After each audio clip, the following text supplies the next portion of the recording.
Hello everyone, स्वागत है आप सभी का आज की इस क्लास में। आज के इस क्लास में हम डिस्कस करने वाले हैं टॉप 25 एमसीक्यूज जो कि इंटरनेशनल ऑर्गेनाइजेशन से रिलेटेड है। आप सभी को पता ही है पॉलिटिकल साइंस की जो हमारी क्लास चल रही है उसके अंतर्गत आज की जो क्लास है ना, ये सबसे महत्वपूर्ण क्लासेस में से एक है।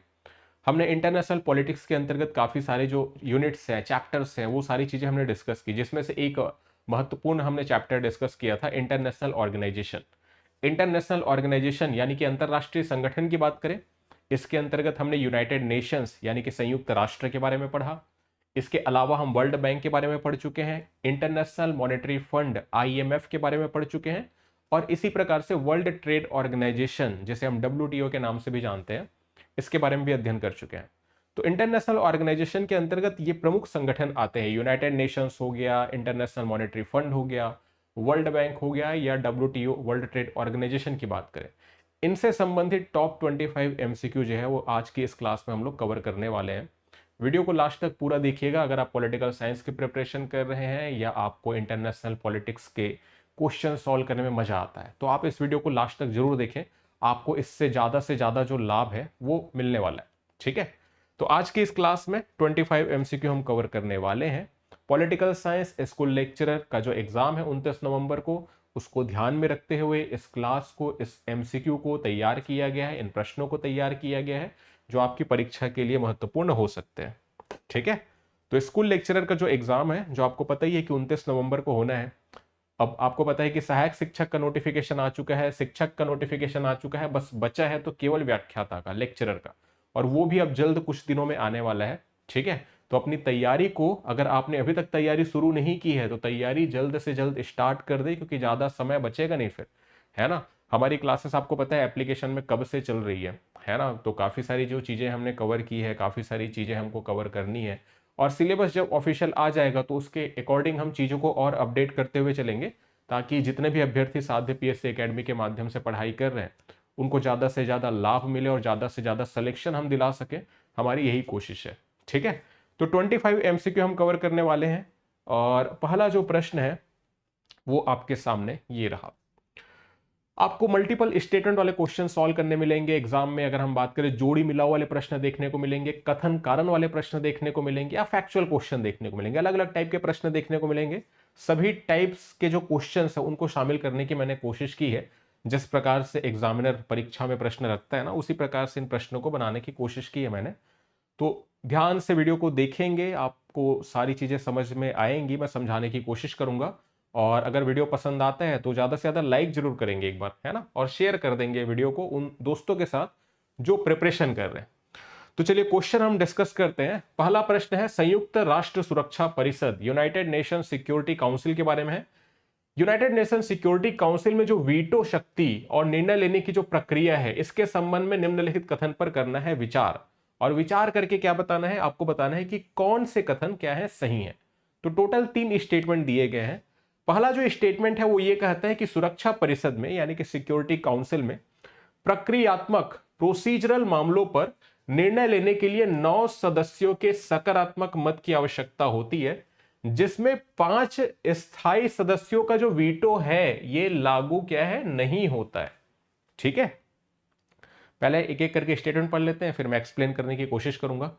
सेकेंड जो स्टेटमेंट है वो कहता है कि गैर प्रक्रियात्मक सब्सटैंटिव मामलों में यदि कोई स्थायी सदस्य जो है यानी कि परमानेंट मेंबर की बात की जा रही है, मतदान के दौरान क्या है, अनुपस्थित रहता है या मतदान में भाग नहीं लेता है, तो इसे वीटो का प्रयोग माना जाता है और जो प्रस्ताव है ना वो रद्द हो जाता है। आपने अक्सर वीटो पावर के बारे में सुना होगा। ठीक है, संयुक्त राष्ट्र की जब हम बात करते हैं। तीसरा जो स्टेटमेंट है वो डबल वीटो के बारे में बात कर रहे हैं। डबल वीटो की जो स्थिति है वो तब उत्पन्न होती है जब सुरक्षा परिषद यह तय करती है कि कोई मुद्दा जो है प्रक्रियात्मक है या गैर प्रक्रियात्मक। ठीक है, तो ये 3 स्टेटमेंट दिए गए हैं। अब सबसे पहली बात ये है, आपको ध्यान में जो रखना है, 1 मिनट। ठीक है, सबसे पहली बात यह है कि यूनाइटेड नेशन की सिक्योरिटी काउंसिल में हम बात करें तो सदस्यों की संख्या कितनी होती है। टोटल इसमें मेंबर्स होते हैं 15 सदस्य होते हैं, है ना। यूनाइटेड नेशन सिक्योरिटी काउंसिल में कितने मेंबर होते हैं, 15, जिसमें से 10 जो है ना वो अस्थायी सदस्य होते हैं। और 5 जो है वो कैसे सदस्य होते हैं, स्थायी सदस्य, जिनके पास वीटो पावर है, ठीक है, जिसमें अमेरिका हो गया, रशिया हो गया, चाइना हो गया, ब्रिटेन हो गया और फ्रांस हो गया। ये 5 आते हैं जिन्हें P5 कंट्रीज भी कहा जाता है। किसे, ये 5 स्थायी सदस्य देशों को। P5 मतलब परमानेंट 5, ठीक। 10 अस्थायी सदस्य देश होते हैं, ठीक है। तो परमानेंट 5 जो कंट्रीज है ना, इनके पास होती है वीटो पावर। बट किस मामलों में वीटो पावर होती है, किन मामलों में? पहला स्टेटमेंट क्या बोलता है, सुरक्षा परिषद में प्रक्रियात्मक मामलों पर निर्णय लेने के लिए 9 सदस्यों के सकारात्मक मत की आवश्यकता होती है, जिसमें 5 स्थायी सदस्यों का वीटो लागू नहीं होता। 2 प्रकार के मामले जनरली होते हैं कहां पर, सिक्योरिटी काउंसिल में। एक होता है प्रक्रियात्मक मामला और दूसरा होता है गैर प्रक्रियात्मक मामला, ठीक है। प्रक्रियात्मक मामला मतलब सामान्य जो सिक्योरिटी काउंसिल है यूनाइटेड नेशन की, उसके दैनिक कामकाज से संबंधित मामलों को प्रक्रियात्मक मामलों के अंतर्गत रखा जाता है। जैसे कि यूनाइटेड नेशन सिक्योरिटी काउंसिल की बैठक कब होगी, ठीक है, किन सदस्यों को इसमें बोलने का मौका दिया जाएगा, बैठक की टाइमिंग क्या रहने वाली है, बैठक किस स्थान पर होगा, ठीक है। तो इस प्रकार के जो मैटर्स हैं उन्हें कंसीडर किया जाता है प्रक्रियात्मक मामलों के तहत। अब प्रक्रियात्मक मामलों में बेसिकली यहां पर बेसिकली मतदान के माध्यम से ही जो चीजें हैं वो तय की जाती है। तो 15 टोटल सदस्य होते हैं, लेकिन प्रक्रियात्मक मामलों में जब फैसला लेना होता है तब 9 सदस्यों के सकारात्मक मत की आवश्यकता होती है, ठीक है, जिसमें P5 यानी कि 5 जो स्थायी सदस्य हैं उनका वीटो लागू नहीं होता। तो ध्यान में क्या रखेंगे कि 2 प्रकार के, जैसे मैंने बताया, मामले प्रक्रियात्मक हो गया और गैर प्रक्रियात्मक। प्रक्रियात्मक मामलों में वीटो पावर का प्रयोग नहीं किया जा सकता, क्योंकि दैनिक कामकाज नियम कानून से जुड़े मामले होते हैं, ठीक है। बैठक कब करनी है, किनको बोलने की अनुमति देनी है ना, किस स्थान पर होना है, इससे संबंधित मामले हैं। तो यहां पर वीटो पावर का प्रयोग नहीं किया जा सकता, पहली बात, ठीक, ध्यान में रखेंगे। दूसरा होता है गैर प्रक्रियात्मक मामले, जो सेकंड स्टेटमेंट में बताया गया है। तो बेसिकली हम बात करें गैर प्रक्रियात्मक मामलों की, तो ये वो मामले होते हैं जिनमें अंतरराष्ट्रीय शांति, युद्ध, ये सब वाले मैटर्स सामने आते हैं। बेसिकली अगर हम बात करें, कहीं पर अगर अंतरराष्ट्रीय विवाद हो गया है 2 कंट्रीज के बीच में, या कहीं पर युद्ध की सिचुएशन उत्पन्न हो रही है, ठीक है, तो ये सारे जो मामले हैं ना, ये गैर प्रक्रियात्मक मामलों के अंतर्गत आते हैं। और इन मामलों में जो P5 कंट्रीज है, 5 स्थायी सदस्य देश है, इनके पास वीटो पावर होता है, ठीक है। वीटो पावर मतलब अगर वो एक बार मना कर दे तो उस प्रस्ताव को पास नहीं किया जा सकता। 5 कंट्रीज के पास वीटो पावर है, ठीक है। अगर वो उन्होंने अपनी शक्ति का प्रयोग किया तो वो प्रस्ताव पास हो भी नहीं पाएगा। कोई एक मेंबर ने भी अगर मना कर दिया तो प्रस्ताव पास नहीं हो सकता, ठीक है। तो ध्यान में रखेंगे। तो पहला जो स्टेटमेंट है वो करेक्ट है।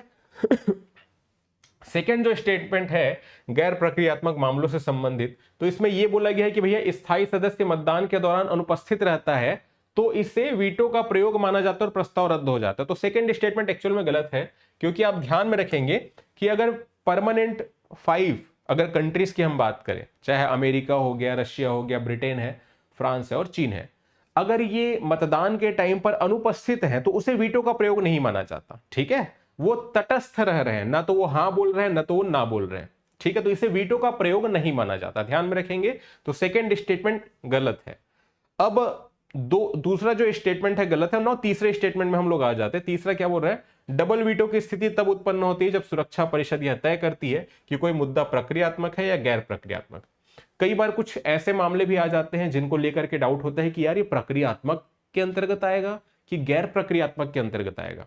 तो यहां पर मुद्दे को गैर प्रक्रियात्मक डिक्लेयर करने के लिए सबसे पहली बात, जो स्थायी सदस्य हैं वो अपने वीटो पावर का प्रयोग करते हैं, ठीक है। तो ये पहला वीटो हो गया।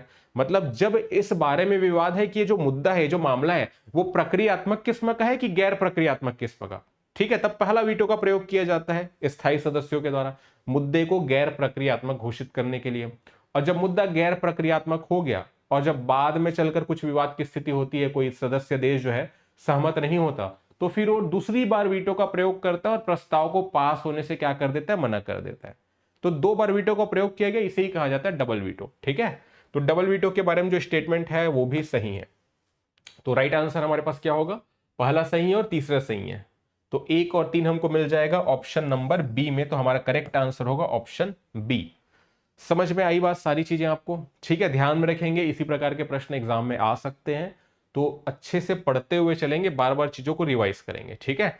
एलिमिनेशन के थ्रू भी आप इसे सॉल्व कर सकते हैं। अगर आप ये फाइंड आउट कर लेते कि सर सेकंड जो स्टेटमेंट है वो गलत है और मैं इस बारे में श्योर हूं, ऑलरेडी हमने क्लास में पढ़ा हुआ है, आपको पता होगा, ठीक है। तो सेकंड स्टेटमेंट अगर गलत है, अगर आप इस बात को फाइंड आउट कर लेते, तो देखो दो यहां पे भी है, ठीक है, दो इस ऑप्शन में भी है और दो यहां पर भी है, यानी कि ए, सी और डी तीनों को हम एक साथ एलिमिनेट कर सकते हैं। हमारे पास एक ही ऑप्शन बचता, ऑप्शन बी, केवल 1 और 3।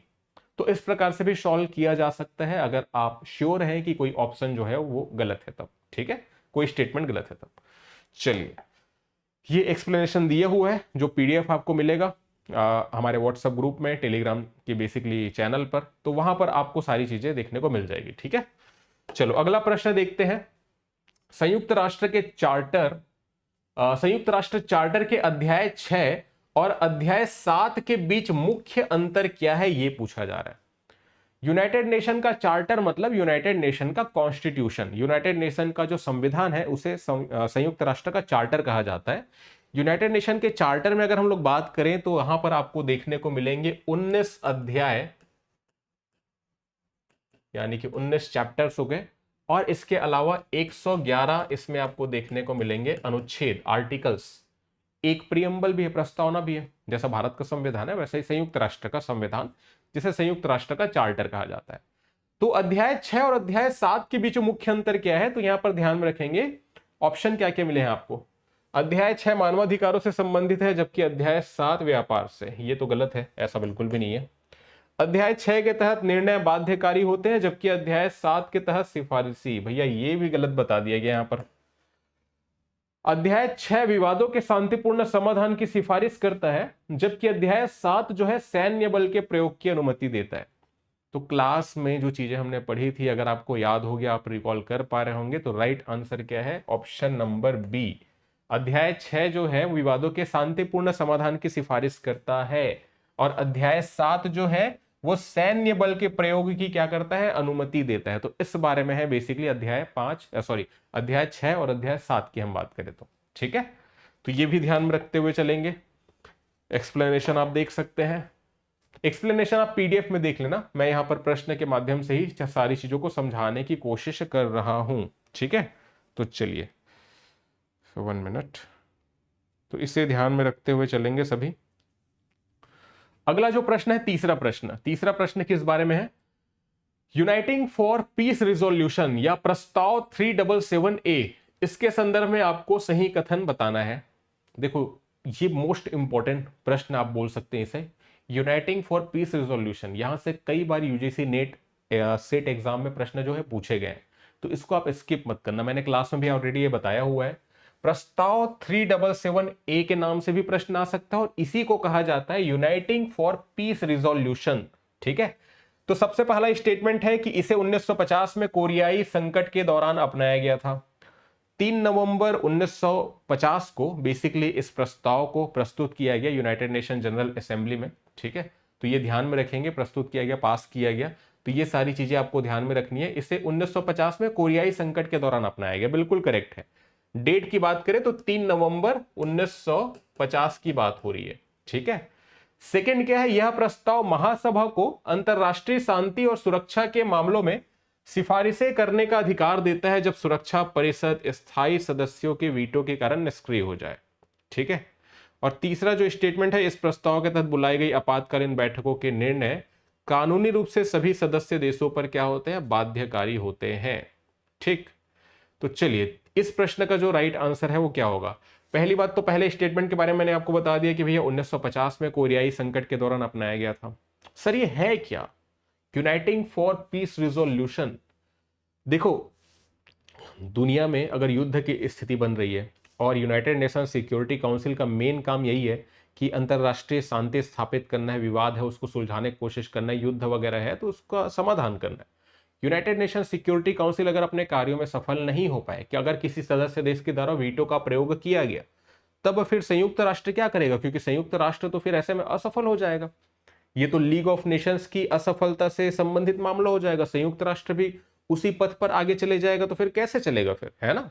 तो 3 नवंबर 1950 को ना एक प्रस्ताव जो है बेसिकली पारित किया गया एक्चुअल में यूनाइटेड नेशन की जनरल असेंबली में। क्या प्रस्ताव था कि अगर स्थायी सदस्य जो देश है यूनाइटेड नेशन सिक्योरिटी काउंसिल में, अगर उन्होंने किसी मामले पर, अंतरराष्ट्रीय विवाद चल रहा है अगर कहीं पर, उसमें वीटो का प्रयोग किया है जिसके कारण से वो प्रस्ताव पास नहीं हो पाया, तब की केस में यूनाइटेड नेशंस की जो महासभा है, जनरल असेंबली है, ठीक, वो क्या कर सकती है, वो बेसिकली अंतरराष्ट्रीय शांति और सुरक्षा के मामलों में बेसिकली क्या कर सकती है, कार्य कर सकती है, मतलब पहल कर सकती है एक प्रकार से, क्योंकि सिक्योरिटी काउंसिल के द्वारा तो कार्य किया नहीं जा रहा है वीटो का प्रयोग करने के कारण से। तो यहां पर जो सेकंड स्टेटमेंट है, यह प्रस्ताव महासभा को अंतरराष्ट्रीय शांति और सुरक्षा के मामले में सिफारिशें करने का अधिकार देता है जब सुरक्षा परिषद स्थायी सदस्यों के वीटो के कारण निष्क्रिय हो जाए। तो ये स्टेटमेंट भी करेक्ट है, ठीक है, समझ आ गया।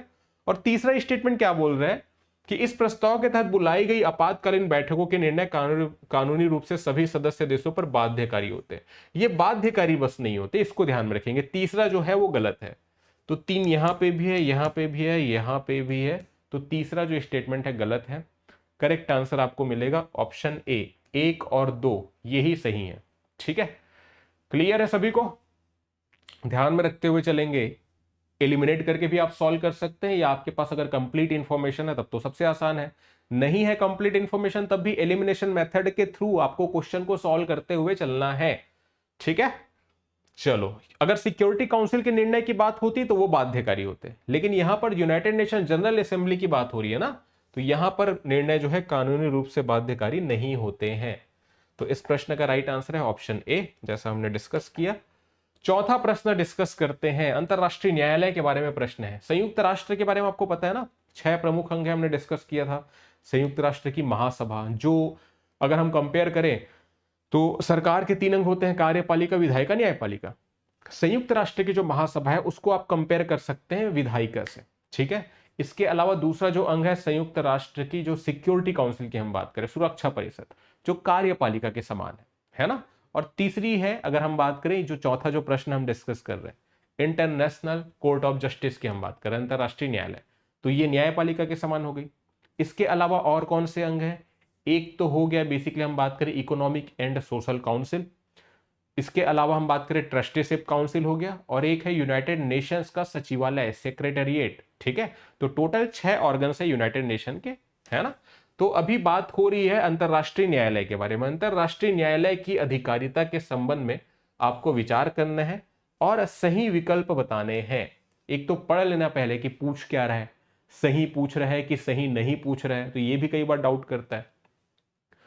पहला जो स्टेटमेंट है, इंटरनेशनल कोर्ट ऑफ जस्टिस के समक्ष केवल राज्य ही, स्टेट से ही पक्षकार हो सकते हैं, व्यक्ति या अंतरराष्ट्रीय संगठन नहीं। सेकंड बोल रहा है कि आईसीजे की सामग्री अधिकारिता के तहत दिया गया निर्णय केवल उन विवादित पक्षों पर बाध्यकारी होता है जिन्होंने उस मामले को अदालत में प्रस्तुत किया है। और तीसरा बोल रहे हैं कि संयुक्त राष्ट्र सुरक्षा परिषद के पास ICJ, international court of justice द्वारा दिए गए निर्णयों को लागू करने की शक्ति होती है, ठीक है। इस प्रश्न के अगर हम राइट आंसर की बात करेंगे तो पहला जो स्टेटमेंट है वो करेक्ट है, क्योंकि इंटरनेशनल कोर्ट ऑफ जस्टिस में केवल मामले लेकर के वही जा सकते हैं जो कि एक संप्रभु राज्य है, एक संप्रभु देश है बेसिकली हम बात करें तो, ठीक है। तो केवल वही जा सकते हैं, राज्य ही इसके पक्षकार होते हैं। कोई इंडिविजुअल नहीं जा सकता, कोई कंपनी नहीं जा सकती, आप मैं नहीं जा सकते न्याय पाने के लिए, केवल देश ही जा सकते हैं। भारत जा सकता है, पाकिस्तान जा सकता है, ब्रिटेन जा सकता है, अमेरिका जा सकता है, ठीक है, केवल देश ही ना। तो पहला स्टेटमेंट करेक्ट है। सेकेंड जो है ये भी करेक्ट है, आईसीजे की सामग्री अधिकारिता के तहत दिया गया निर्णय केवल उन विवादित पक्षों पर बाध्यकारी होगा। जाहिर सी बात है, अगर भारत और पाकिस्तान कोई मुद्दे को लेकर के जा रहे हैं इंटरनेशनल कोर्ट ऑफ जस्टिस में, तो भाई जो निर्णय दिया गया वो 2 ही पक्ष पर बाध्यकारी होगा ना, बांग्लादेश पर थोड़ी बाध्यकारी हो जाएगा, है ना, सीधी सी बात है। तो सेकंड भी करेक्ट है, कोई दिक्कत नहीं है। और बाध्यकारी नहीं रहेगा तो मैटर ले जाने का मतलब क्या हुआ, तो सेकंड भी करेक्ट है। तीसरा क्या है, संयुक्त राष्ट्र सुरक्षा परिषद के पास आईसीजे द्वारा दिए गए निर्णयों को लागू कराने की शक्ति होती है। फॉर एग्जांपल भारत और पाकिस्तान ने एक मैटर तो लेके गए ही हैं, काफी लंबे समय से जो चली रहा है, जम्मू कश्मीर की बात करें बाद में शिमला समझौता के द्वारा भारत ने साफ कर दिया ना 1972 में कि अब भैया कोई भी तीसरे पक्ष की एंट्री नहीं होगी, केवल हम दोनों ही मिलकर के इसे सॉर्ट आउट करेंगे।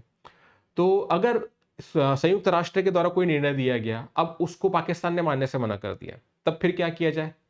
तब फिर यूनाइटेड नेशन की सिक्योरिटी काउंसिल है ना, ये काम करेगी। ये जो संयुक्त मतलब बेसिकली हम बात करें अंतरराष्ट्रीय न्यायालय के द्वारा जो निर्णय दिया गया उसको लागू कराने का काम करेगी ये, ठीक है। तो तीसरा स्टेटमेंट भी यहां पर है करेक्ट। तो तीनों की तीनों स्टेटमेंट सही है, तो हमारा राइट आंसर हो जाएगा ऑप्शन नंबर डी। क्लियर है?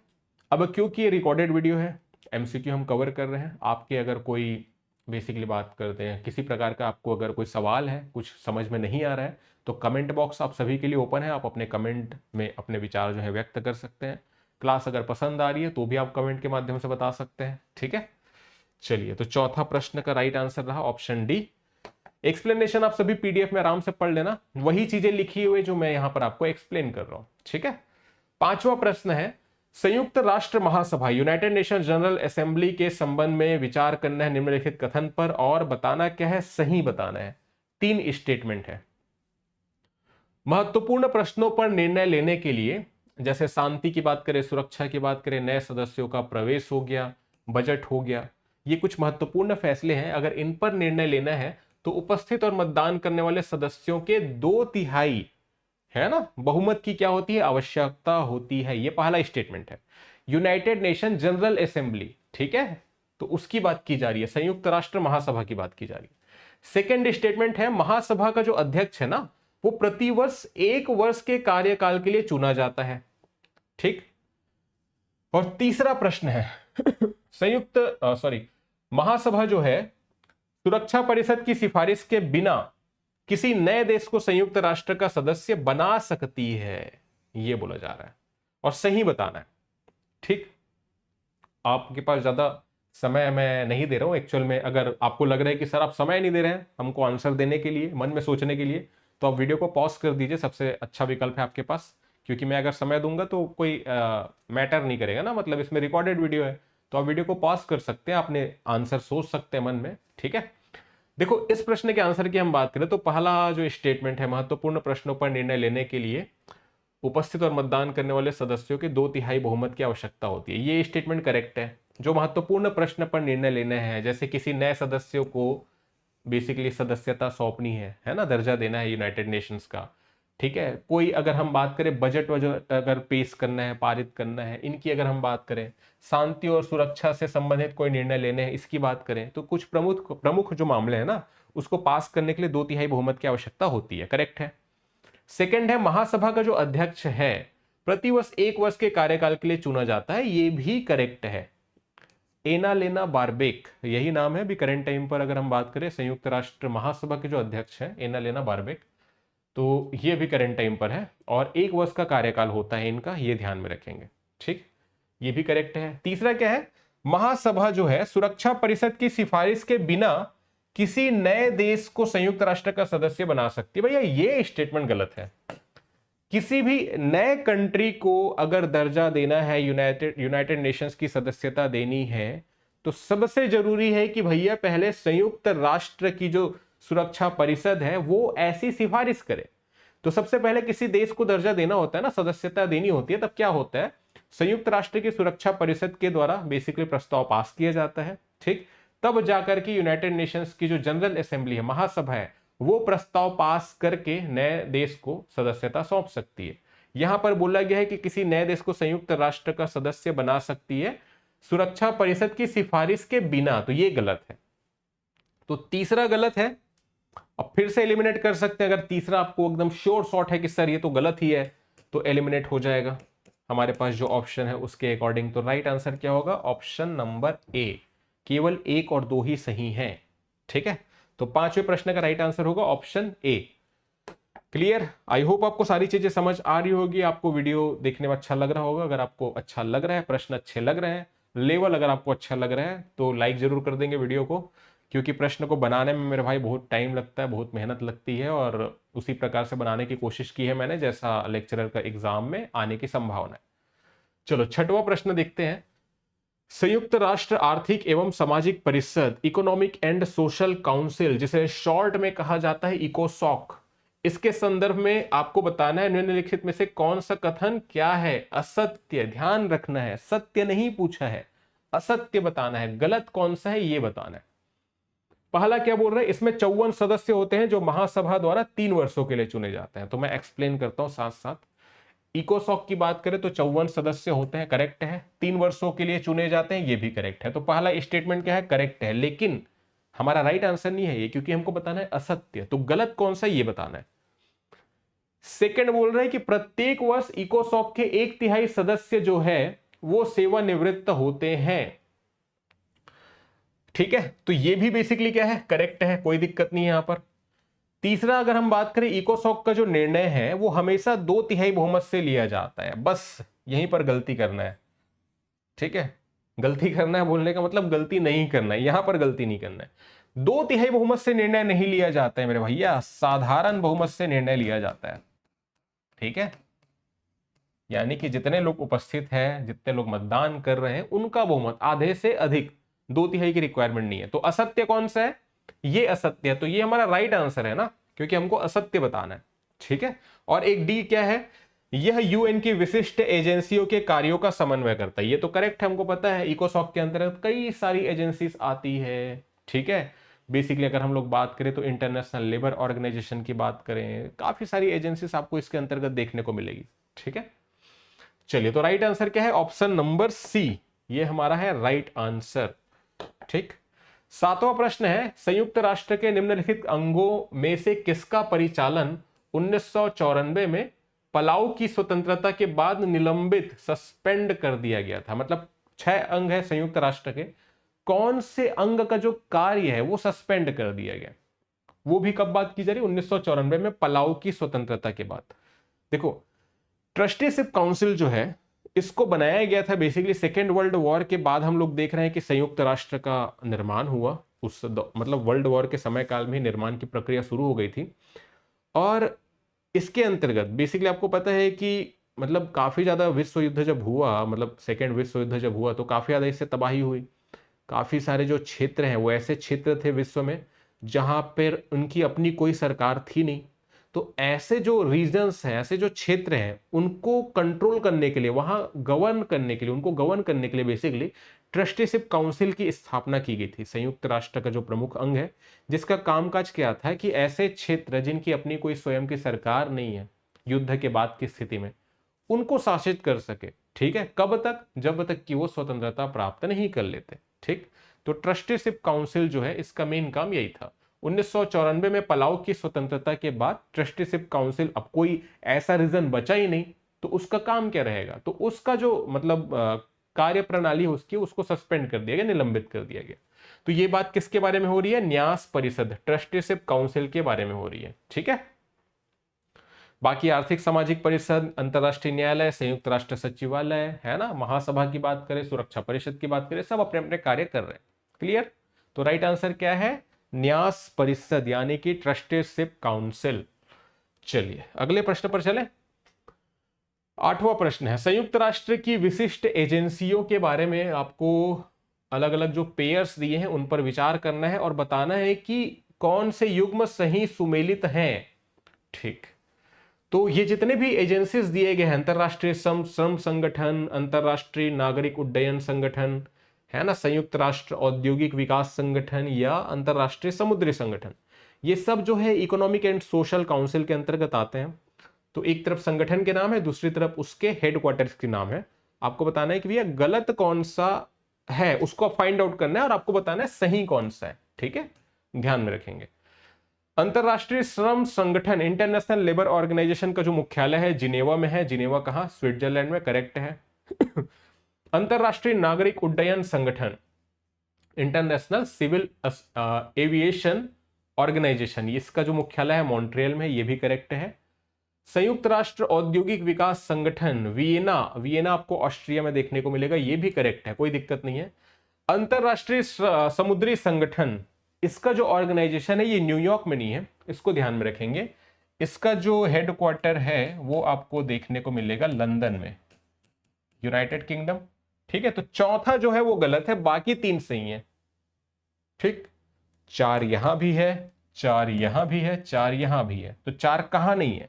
4 ऑप्शन ए में नहीं है, और ऑप्शन ए में क्या है? 1 2 3, तो ऑप्शन ए जो है इस प्रश्न का है राइट आंसर।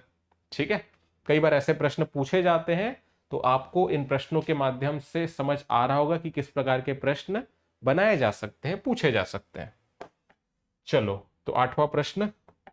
9वां प्रश्न देखते हैं। संयुक्त राष्ट्र महासचिव, यूनाइटेड नेशन, संयुक्त राष्ट्र के महासचिव, ओके, यूनाइटेड नेशन सेक्रेटरी की बात की जा रही है। इनकी नियुक्ति प्रक्रिया के बारे में क्या सत्य है? ठीक है, एंटोनियो गुटेरस, आपको पता ही है, संयुक्त राष्ट्र के महासचिव है करेंट टाइम पर, है ना, एंटोनियो गुटेरस। एनालेना बारबेक की बात करेंगे तो यूनाइटेड नेशन जनरल असेंबली की क्या है, वो अध्यक्ष है अभी करेंट टाइम पर, 1 वर्ष का कार्यकाल होता है। और संयुक्त राष्ट्र के महासचिव एंटोनियो गुटेरस है करेंट टाइम पर, तो ये ध्यान में रखेंगे। इनकी नियुक्ति की प्रक्रिया के बारे में सही क्या है? इनकी नियुक्ति सीधे महासभा द्वारा सर्वसम्मति से की जाती है, गलत है। इनकी नियुक्ति इंटरनेशनल कोर्ट ऑफ जस्टिस के मुख्य न्यायाधीश द्वारा की जाती है, यह भी गलत है। इनकी नियुक्ति सुरक्षा परिषद के 5 स्थायी सदस्य देशों द्वारा की जाती है, यह भी गलत है। तो सही क्या है भैया? नियुक्ति की जाती है किसके द्वारा? संयुक्त राष्ट्र की महासभा के द्वारा की जाएगी नियुक्ति, लेकिन और लेकिन ध्यान में रखेंगे, इनकी नियुक्ति जो है सुरक्षा परिषद की सिफारिश पर संयुक्त राष्ट्र की महासभा द्वारा की जाती है। मतलब संयुक्त राष्ट्र की जो महासभा है, जनरल असेंबली है, वो तो करेगी नियुक्ति, लेकिन उसके पहले सिफारिश होना चाहिए किसका? सिक्योरिटी काउंसिल का। क्योंकि ऑप्शन ए में भी वही बात है ना, इसकी नियुक्ति सीधे महासभा द्वारा सर्वसम्मति से, तो ये सीधे महासभा नहीं जाएगा, पहले जाएगा सुरक्षा परिषद। सुरक्षा परिषद जब रिकमेंड करे तब जाकर के महासभा क्या करेगी भैया? अध्यक्ष मतलब महासचिव जो है उसकी नियुक्ति कर सकती है। तो प्रोसेस समझना है, महासभा कर रही है लेकिन डायरेक्ट नहीं ना, सुरक्षा परिषद की सिफारिश पर महासभा के द्वारा किया जाता है किसकी नियुक्ति? महासचिव की नियुक्ति। ठीक, तो राइट आंसर है इसका क्या? Option B. क्लियर? चलिए अगले प्रश्न पर चलते हैं।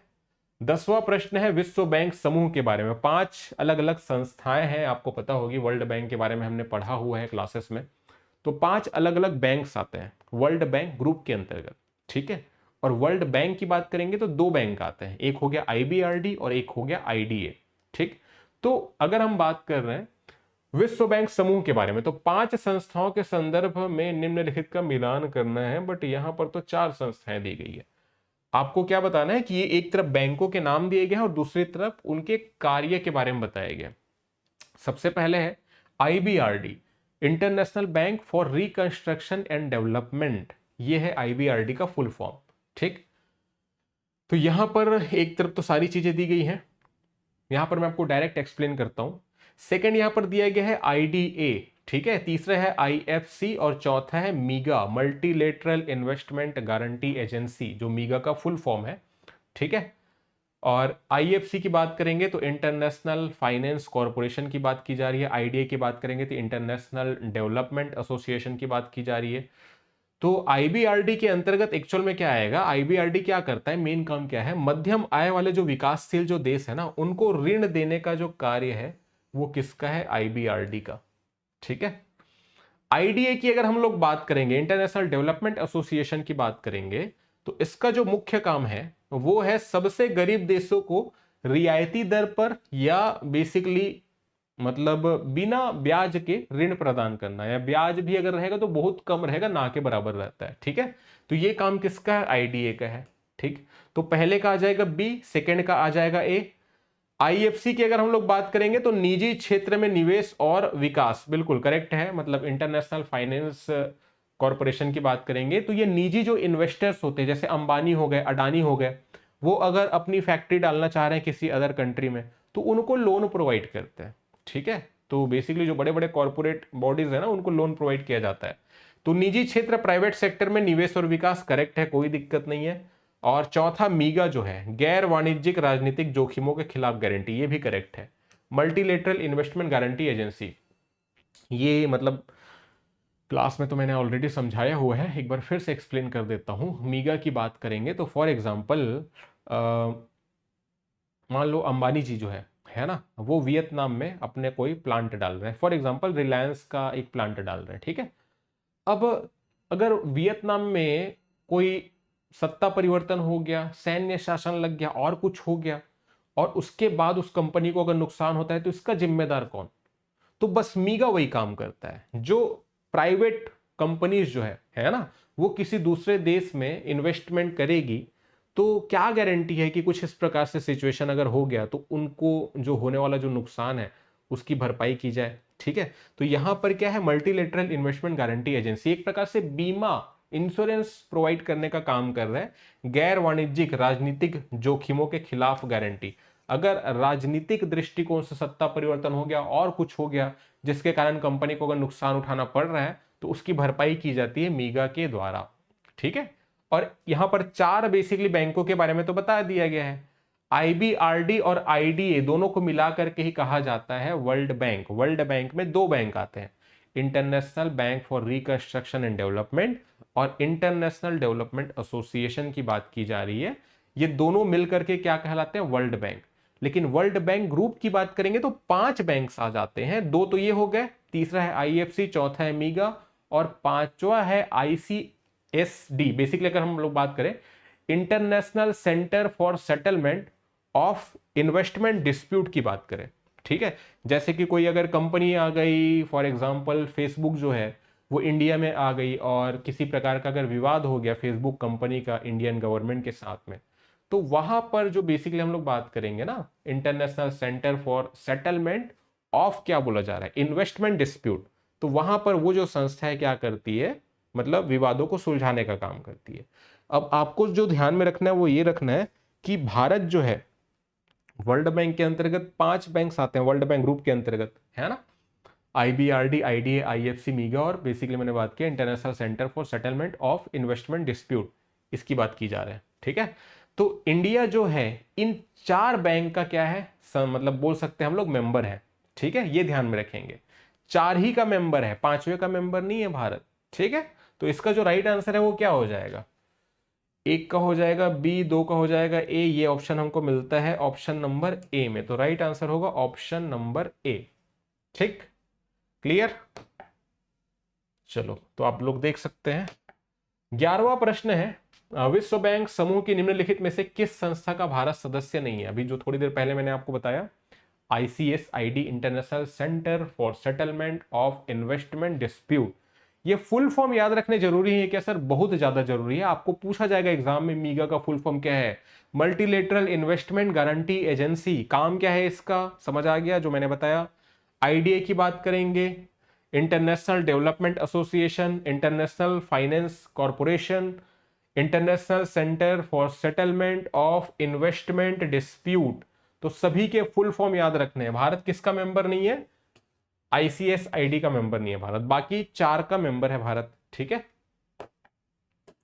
चलो अगला प्रश्न देखते हैं। तो इस प्रश्न का राइट आंसर है ऑप्शन सी। ठीक है ना, चलो अगला प्रश्न देखते हैं। 12वां प्रश्न है, वर्ल्ड डेवलपमेंट रिपोर्ट और ग्लोबल इकोनॉमिक प्रोस्पेक्टस रिपोर्ट किसके द्वारा प्रकाशित की जाती है, आईएमएफ के द्वारा, वर्ल्ड बैंक के द्वारा, यूएनडीपी के द्वारा या फिर डब्ल्यूईएफ के द्वारा।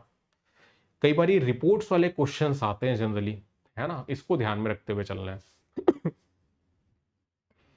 क्लियर, तो आपको ध्यान में रखना है कि भैया ये जो रिपोर्ट है वो जारी किए जाते हैं विश्व बैंक, वर्ल्ड बैंक के द्वारा। ठीक, वर्ल्ड डेवलपमेंट रिपोर्ट की बात कर रहे हैं, ग्लोबल इकोनॉमिक प्रोस्पेक्टस की बात कर रहे हैं, वर्ल्ड इकोनॉमिक आउटलुक करके भी एक रिपोर्ट आता है। उस रिपोर्ट को वर्ल्ड बैंक जारी नहीं करती, उस रिपोर्ट को जारी करती है आईएमएफ, है ना, तो ध्यान में रखेंगे। ये वर्ल्ड डेवलपमेंट रिपोर्ट है।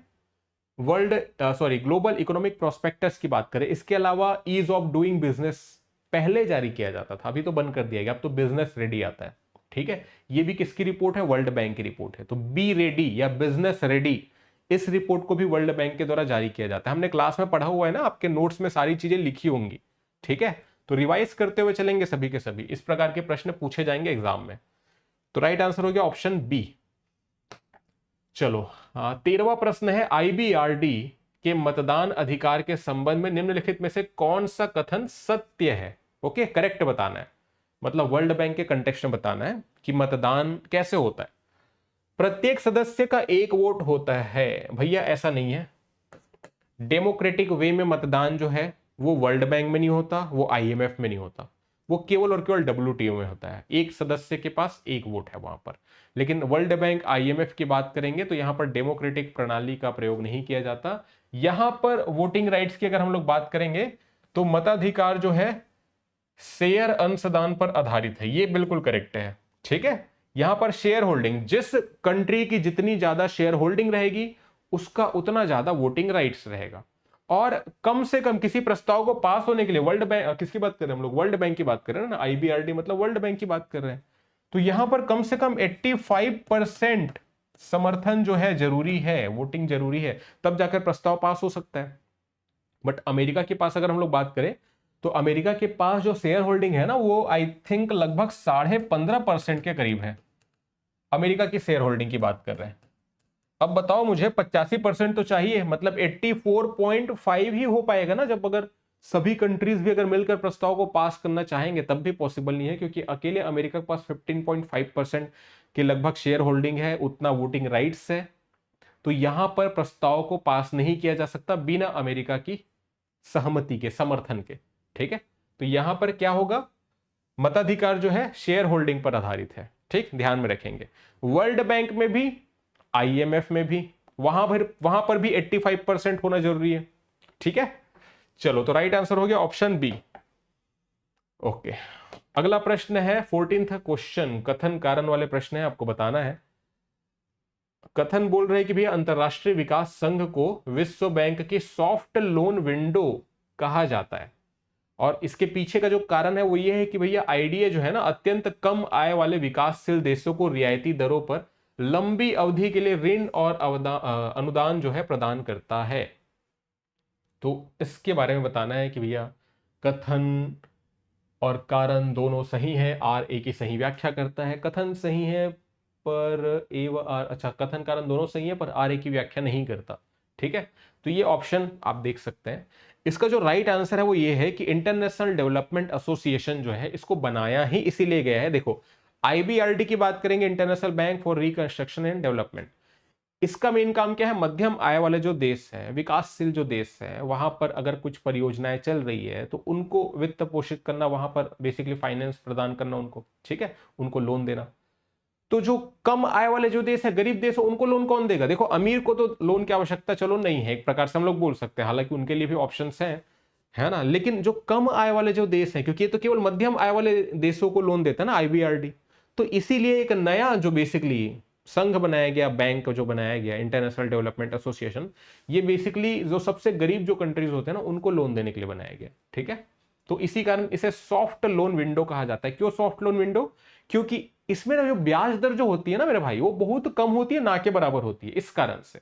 ठीक, तो ये तो बिल्कुल सही है, और इसके पीछे का जो कारण है वो भी बिल्कुल करेक्ट है। अत्यंत कम आय वाले विकासशील देशों को रियायती दर पर लंबी अवधि के लिए ऋण और अनुदान प्रदान करता है। तो दोनों सही है और आर व्याख्या भी कर रहा है। ठीक है, तो राइट आंसर हो जाएगा ऑप्शन नंबर ए। आ रही बात समझ में? ठीक है, कमेंट में अपने सुझाव देने की कोशिश करेंगे, प्रश्न आपको कैसा लग रहा है। चलो, तो राइट आंसर है इसका 14 का ए। 15वां प्रश्न है, 25 क्वेश्चन हम लोग डिस्कस कर रहे हैं ना।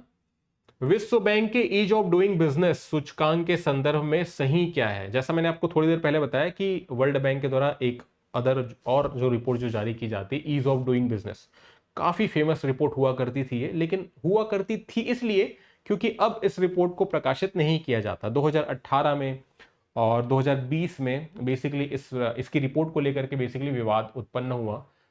ईज ऑफ डूइंग बिजनेस मतलब ऐसे कंट्रीज की लिस्ट बताई जाती है रिपोर्ट में जहां पर बिजनेस करना बहुत आसान है, यहाँ पर जो नियम कानून है सरकार के वो काफी लिबरल है, काफी सरल है। तो यहाँ पर जो इन्वेस्टर्स हैं, जो कंपनीज हैं, उनके लिए काफी आसान है यहाँ पर बिजनेस करना, ग्रो कर पाना।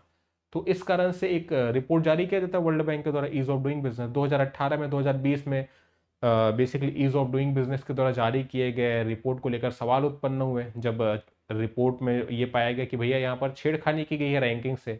चाइना की बात करें, यूनाइटेड अरब एमिरेट्स की बात करें, इनकी रैंकिंग को ना चेंज किया गया था एक्चुअल में। तो रिपोर्ट जारी किया गया, तो जितने बड़े बड़े इन्वेस्टर्स हैं उनको तो वही लगेगा ना भाई, जो टॉप में कंट्री है यार, वहाँ अपनी फैक्ट्री, अपना प्लांट जो है इस्टेब्लिश करते हैं। तो एक रिपोर्ट जो है वो किसी देश की इकोनॉमी बदल सकती है।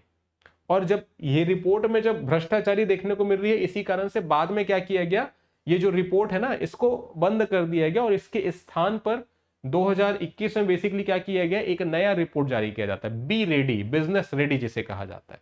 तो ईज ऑफ डूइंग बिजनेस तो बंद कर दिया गया, अब आता है बिजनेस रेडी। ठीक है, तो राइट आंसर क्या है, यह रिपोर्ट अभी भी प्रतिवर्ष जारी की जाती है, गलत। आईएमएफ व विश्व बैंक द्वारा संयुक्त रूप से बनाया जाता है, गलत, ये भी गलत है। केवल वर्ल्ड बैंक की रिपोर्ट है, तो आईएमएफ का इसमें कंट्रीब्यूशन नहीं है। भारत कभी भी शीर्ष 100 में शामिल नहीं हो सका है, भैया ये भी गलत है। सही क्या है, सत्य बताना है ना। डेटा विवादों के बाद 2021 से इसे बंद कर दिया गया, ये करेक्ट है, 2021 से। और अगर मंथ आ जाएगा तो ध्यान में रखेंगे सितंबर 2021 से बंद किया गया है इसको। ठीक है, तो राइट आंसर क्या है, ऑप्शन नंबर बी। और बंद कर दिया गया तो जैसे मैंने बताया बिजनेस रेडी एक नया सूचकांक जारी किया जाता है ना। चलो 16वां प्रश्न, विशेष आहरण अधिकार, स्पेशल ड्राइंग राइट्स। हमने आईएमएफ जब पढ़ा हमने तो उसके दौरान पर इसके बारे में पढ़ा था। स्पेशल ड्राइंग राइट्स के संबंध में आपको विचार करना है और बताना है सही कौन सा है। पहला स्टेटमेंट बोल रहा है कि भैया एसडीआर जो है ना, अंतरराष्ट्रीय मुद्रा कोष, बेसिकली आईएमएफ द्वारा निर्मित एक अंतरराष्ट्रीय आरक्षित संपत्ति है, रिजर्व एसेट है, यह कोई मुद्रा नहीं है। ठीक। सेकंड बोल रहे हैं कि एसडीआर के मूल्य का निर्धारण 5 प्रमुख मुद्राओं की बास्केट के आधार पर होता है। आप याद करने की कोशिश करो, मैंने क्लास में आपको क्या चीजें पढ़ाई है। 5 मुद्राओं के आधार पर, कौन कौन सी 5 मुद्रा, डॉलर हो गया, यूरो हो गया, युआन हो गया, येन हो गया, और एक क्या है, ब्रिटिश पाउंड। ठीक है, ये 5 मुद्रा। और तीसरा जो है वो है एसडीआर की बास्केट में युआन को 2016 में शामिल किया गया था। युआन जो है चीन की मुद्रा है। ठीक है, युआन को आप रेमिनबी भी बोल सकते हैं, एक ही है ना। रेमिनबी या युआन जो है वो चीन की मुद्रा का नाम है। क्लियर। तो 3 स्टेटमेंट है, बताना क्या है, सही बताना है। स्पेशल ड्रॉइंग राइट्स ये क्या है, ये कोई मुद्रा नहीं है, ये आपको मतलब रुपया डॉलर के फॉर्म में आपको करेंसी देखने को नहीं मिलेगी, लेकिन ये ना इंटरनेशनल मॉनेटरी फंड की हम बात करें, आरक्षित संपत्ति है, अकाउंट के लिए बेसिकली इसको बनाया गया है। ठीक, तो पहला स्टेटमेंट करेक्ट है, कोई दिक्कत नहीं है यहां पर। सेकेंड स्टेटमेंट ये भी करेक्ट है, क्योंकि 5 प्रमुख मुद्राओं की बास्केट के आधार पर ही एसडीआर की जो वैल्यू है वो निकाली जाती है। और 5 प्रमुख देश में डॉलर आ जाता है, अमेरिका का, ब्रिटेन का पाउंड आ जाता है, चीन का युआन आ जाता है या रेमिनबी आप बोले।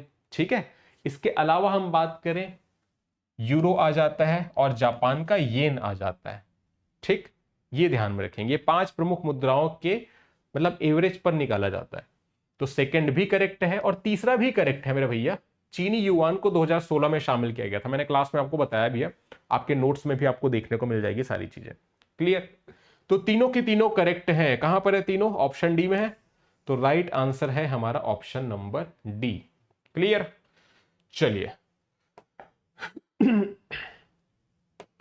अगले प्रश्न को डिस्कस करते हैं। 17वां प्रश्न है, आईएमएफ के कोटा सिस्टम के संदर्भ में निम्नलिखित में से कौन सा कथन असत्य है।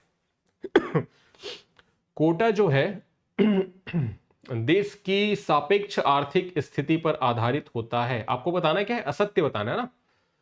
इसके अलावा कोटा जो है देश के अधिकतम वित्तीय योगदान को तय करता है। सदस्य देश 100% कोटा अपनी राष्ट्रीय मुद्रा में देते हैं और हर 5 साल में कोटा की सामान्य समीक्षा की जाती है। आईएमएफ की कोटा के बारे में बात कर रहे हैं, मतलब कि आईएमएफ का कोटा मतलब जैसे भारत के अगर कोटा की बात करेंगे, आईएमएफ एक प्रकार से आप बोल सकते हैं बैंक है।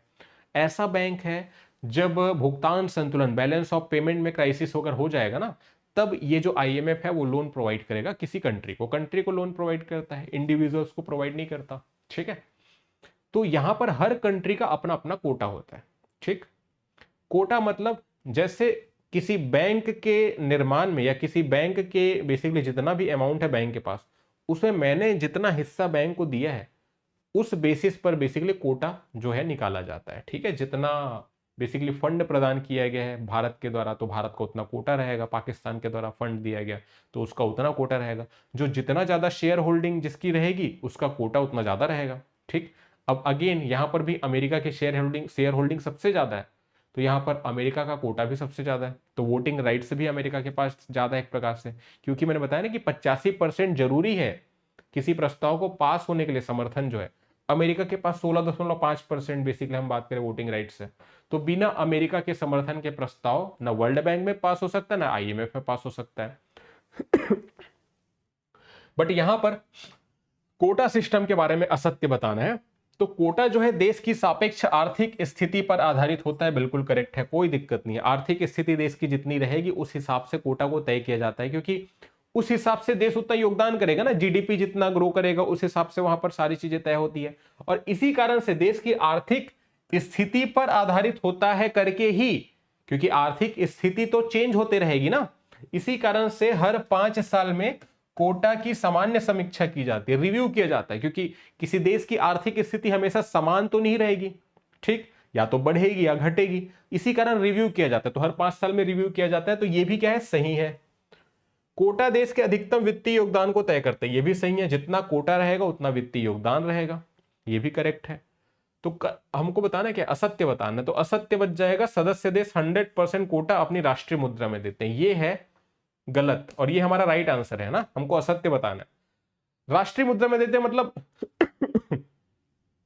भारत जो है पूरा अपना जो कोटा का जितना भी वैल्यू है जो आईएमएफ को प्रदान करना है, इंडियन करेंसी में नहीं देगा, 100% नहीं दिया जाता। 25% जो बेसिकली कोटा का जो वैल्यू बोल सकते हैं हम लोग, रिजर्व ट्रांच बोला जाता है उसे एक्चुअल में, ठीक है, क्या बोला जाता है, रिजर्व ट्रांच।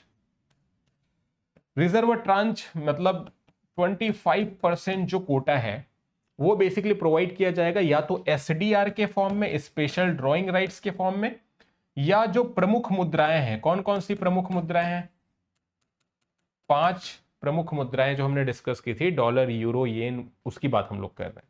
तो या तो बेसिकली एसडीआर के फॉर्म में या तो प्रमुख मुद्राएं जो है ना उनके फॉर्म में देनी पड़ेगी। कितना, 25%, और बाकी 75% को अपनी नेशनल करेंसी में दे सकते हैं, ठीक है।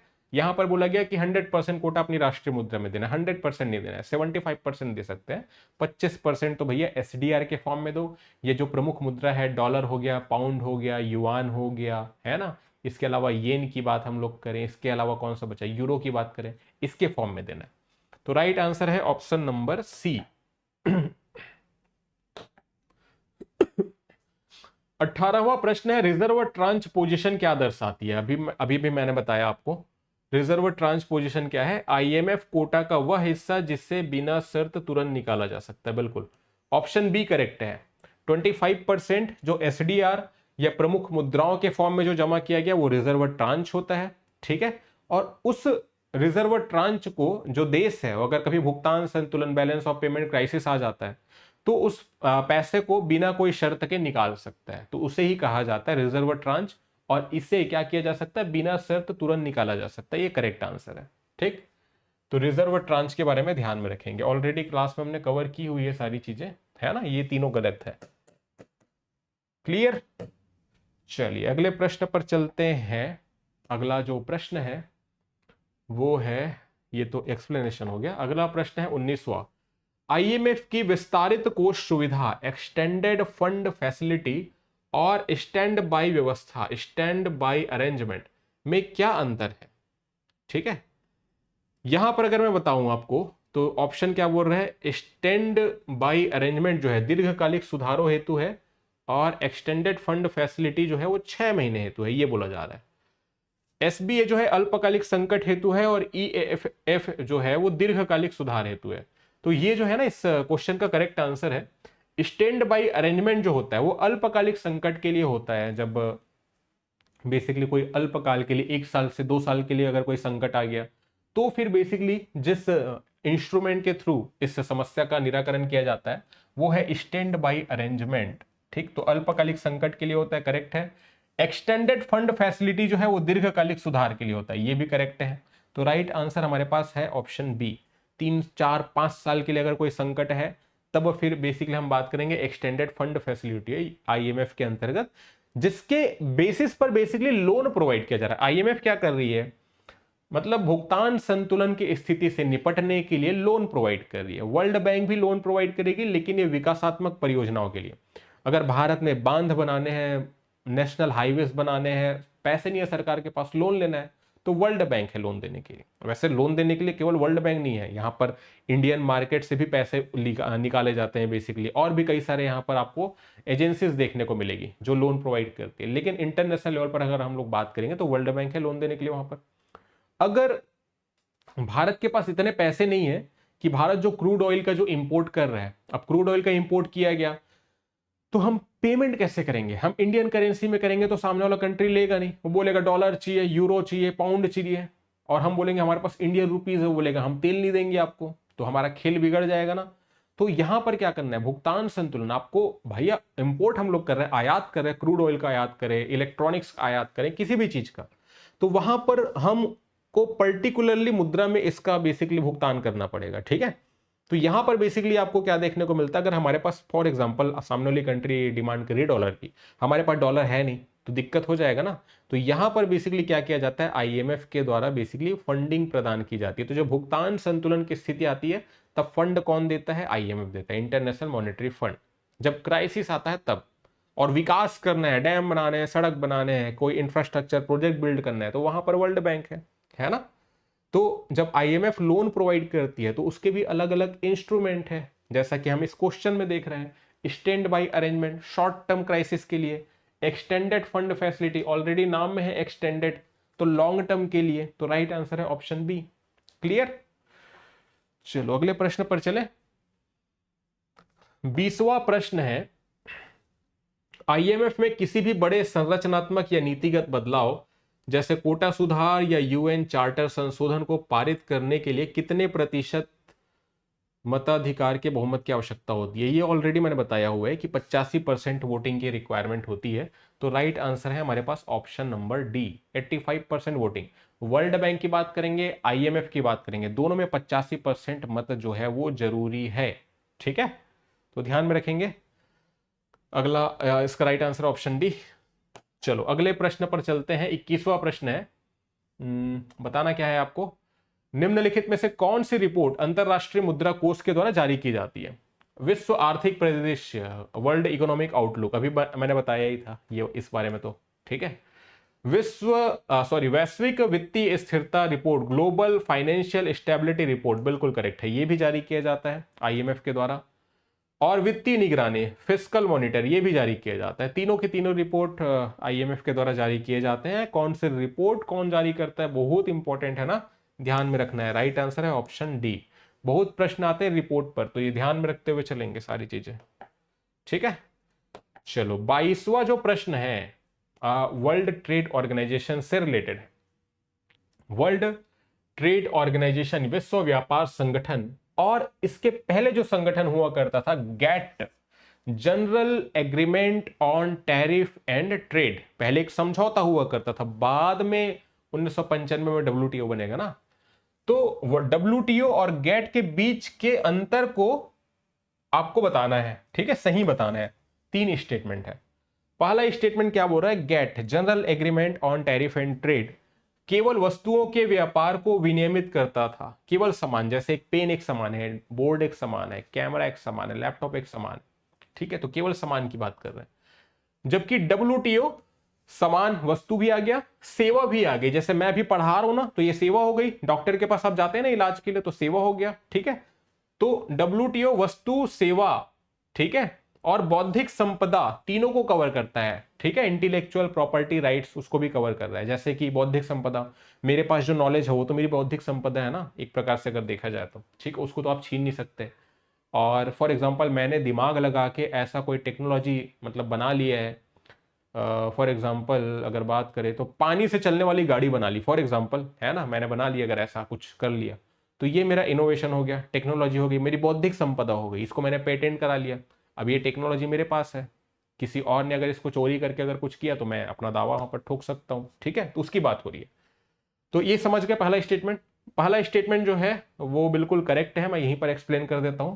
पहला स्टेटमेंट बिल्कुल करेक्ट है, गैट जो है वो केवल वस्तुओं के व्यापार को विनियमित करता था, जबकि डब्ल्यूटीओ जो है जिसकी स्थापना 1 जनवरी 1995 को हुई, ये वस्तु, सेवा, इंटेलेक्चुअल प्रॉपर्टी राइट सभी को कवर करता है, ठीक है। कोई भी विवाद हो गया तो इसका डिस्प्यूट सेटलमेंट, मतलब जो डिस्प्यूट है उसको सेटलमेंट करने के लिए एक मैकेनिज्म आपको देखने को मिलेगा, एक तंत्र देखने को मिलेगा पूरा, जो इस मैटर में पूरा बेसिकली शॉर्ट आउट करता है सारे विवादों को।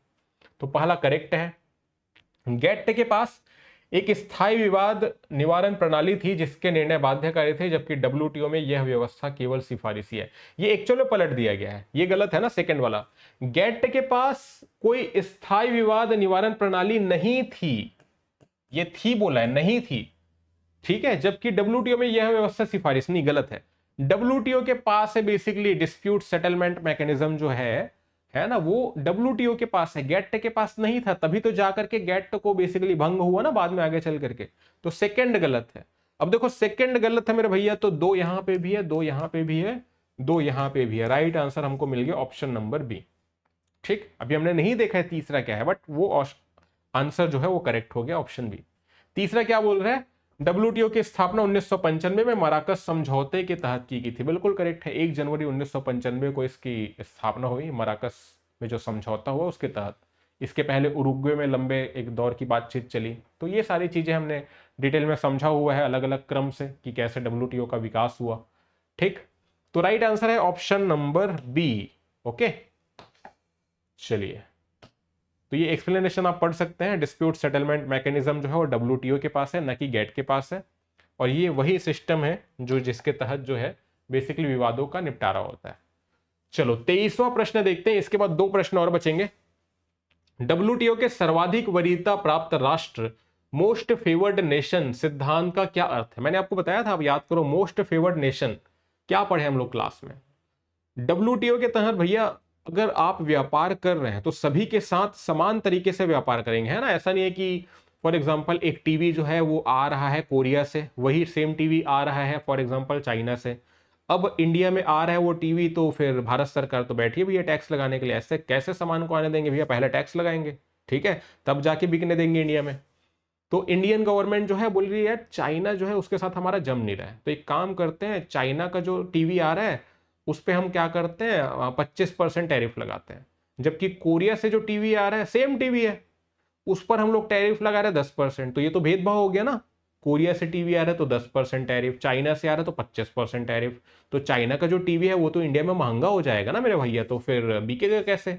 क्योंकि कंज्यूमर जो है, उपभोक्ता जो है, आप हो गया, मैं हो गया, हम तो सस्ते प्रोडक्ट को खरीदेंगे। सस्ते प्रोडक्ट मतलब जब प्रोडक्ट सेम है उसका दाम जो है वो अलग अलग है, तो जो सस्ता है उसको खरीदेंगे ना, महंगे थोड़ी ना खरीदेंगे। तो चाइना का प्रोडक्ट तो बिकेगा नहीं।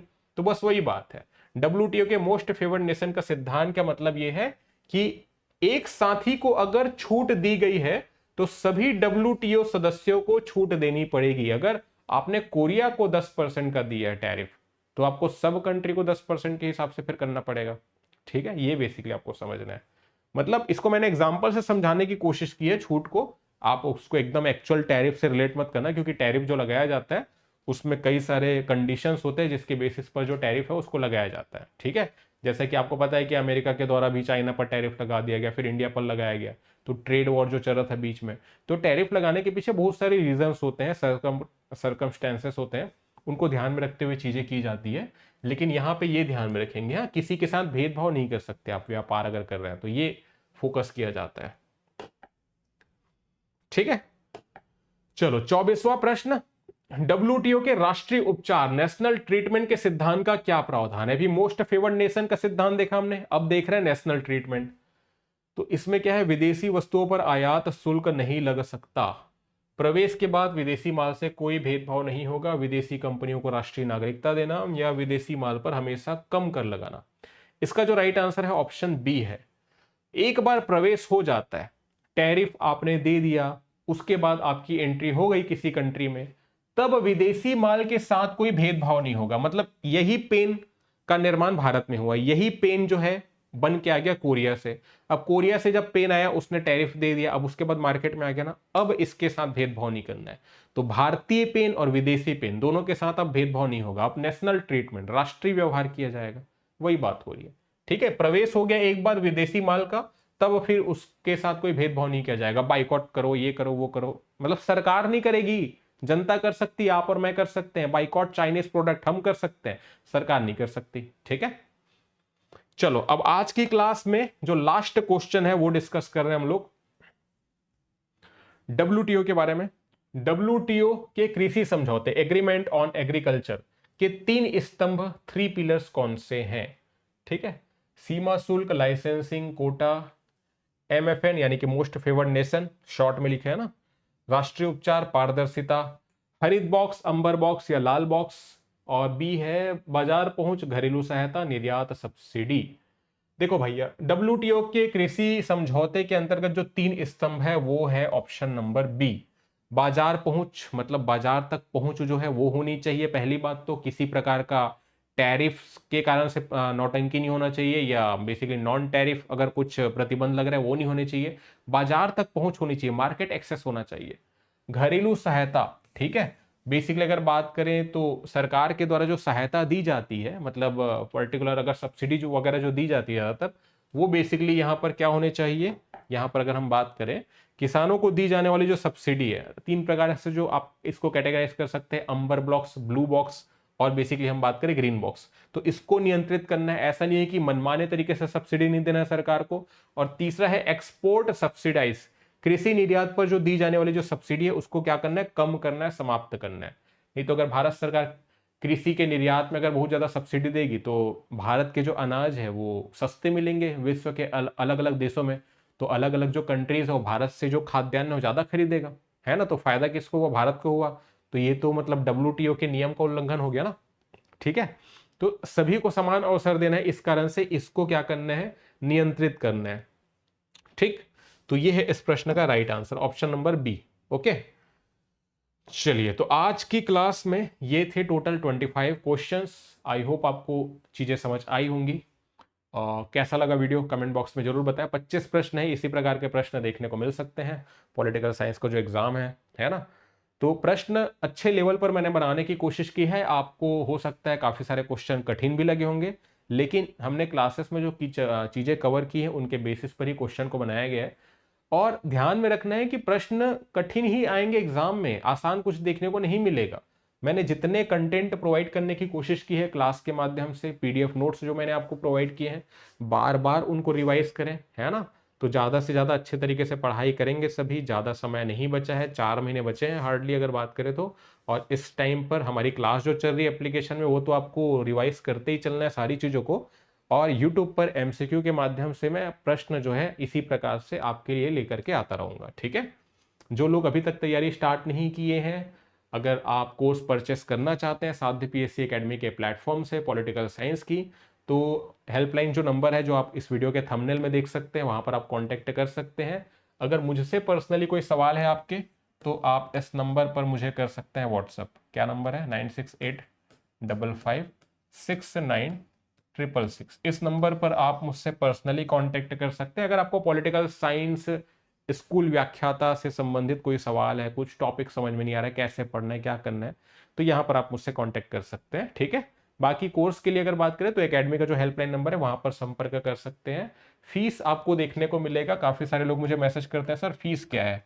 फीस एक्चुअल में भी कम किया गया ना, 4999 है, 5000 में आपको ये कोर्स देखने को मिल जाएगी, जहां पर आपको सारे वीडियोस हो गए और PDF नोट्स हो गए वो देखने को मिल जाएंगे। आपकी तैयारी अच्छे से होगी। ठीक है, बाकी आप चाहें तो सेल्फ स्टडी से भी कर सकते हैं, और भी आपके पास ऑप्शन है। अगर साध्य PSC एकेडमी के माध्यम से तैयारी करना चाहते हैं तो उसके लिए कुछ इन्फॉर्मेशन है। ठीक है, चलिए आज की क्लास में इतना ही। अगली जो क्लास होगी MCQ की, उसमें हम लोग ऐसे ही और इंपॉर्टेंट टॉपिक के बारे में डिस्कस करेंगे। आज हमने इंटरनेशनल ऑर्गेनाइजेशन के बारे में डिस्कस किया। अगली क्लास में आपके लिए लेकर के आऊंगा रीजनल ऑर्गेनाइजेशन जो हमने कवर किए हैं, याद करो। ठीक है, जैसे यूरोपियन यूनियन हो गया, ब्रिक्स हो गया, सार्क हो गया, तो ये जो क्षेत्रीय संगठन हमने डिस्कस किए हैं ना क्लासेस में, उनसे रिलेटेड MCQ हम अगली क्लास में करेंगे। ठीक है, तो वीडियो कैसा लगा कमेंट बॉक्स में जरूर बताएं, ज्यादा से ज्यादा लाइक जरूर करें जितने भी लोग वीडियो देख रहे हैं। चलिए आज की क्लास में इतना ही, थैंक यू।